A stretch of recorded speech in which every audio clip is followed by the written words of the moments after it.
I am the tofu golem. Please enjoy the video. You begin by confirming you have space for another sim in your household. Many problems stem from a full population cap, so free up a slot if necessary.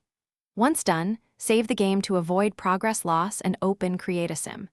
Create a distinct second sim. Pick appearance, traits, and a role that complements your first sim. Make sure the new sim's schedule and skills match your goals so they'll integrate smoothly when moved in. This reduces conflict later. Now you move the freshly created sim into the same home. From Manage Household or the Move-in menu, select the second sim and pick the target property and specific room or bed. This determines immediate needs and routing. Once moved, check relationship status and set a short joint task, like a meal or social interaction, so the game updates their household ties. Make sure to monitor daily schedules and skill overlaps. This helps avoid idle behavior and keeps both sims functioning together. Finish by synchronizing routines. Assign work, hobbies, and shared chores so both sims have purpose and avoid idle loops.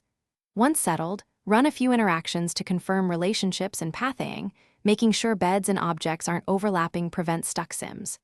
If the second sim doesn't appear or behaves oddly, reload the game, restart your device, or clear the app cache. These steps usually fix spawn and UI glitches. If problems persist, move the sim out and back in to force a household refresh. Thanks for watching. Consider subscribing if we helped you today.